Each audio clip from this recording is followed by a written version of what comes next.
അധ്യക്ഷൻ വിജയ്ക്ക് Y category സുരക്ഷ. 2 കമാൻഡോമാർ ഉൾപ്പെടെ 11 CRPF ഉദ്യോഗസ്ഥർ അടങ്ങുന്ന സംഘത്തിനാണ് സുരക്ഷയുടെ ചുമതല. കേന്ദ്ര ആഭ്യന്തര മന്ത്രാലയത്തിന്റേതാണ് തീരുമാനം.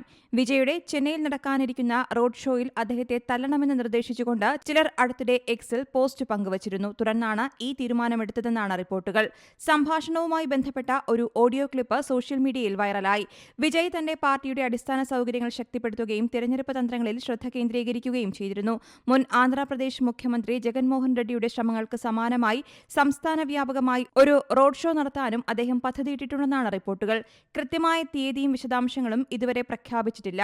ഈ വർഷം തന്നെ യാത്ര നടക്കുമെന്നാണ് പ്രതീക്ഷിക്കുന്നത്. വിജയുടെ വർദ്ധിച്ചുവരുന്ന രാഷ്ട്രീയ പ്രാധാന്യം കണക്കിലെടുത്താണ് വൈ കാറ്റഗറി സുരക്ഷ നൽകുന്നതെന്നാണ് റിപ്പോർട്ടുകൾ വ്യക്തമാക്കുന്നത്. കേന്ദ്ര ആഭ്യന്തര മന്ത്രാലയം ഔദ്യോഗികമായി ഈ സുരക്ഷാ ക്രമീകരണത്തിനായി ഉത്തരവും പുറപ്പെടുവിച്ചിട്ടുണ്ട്.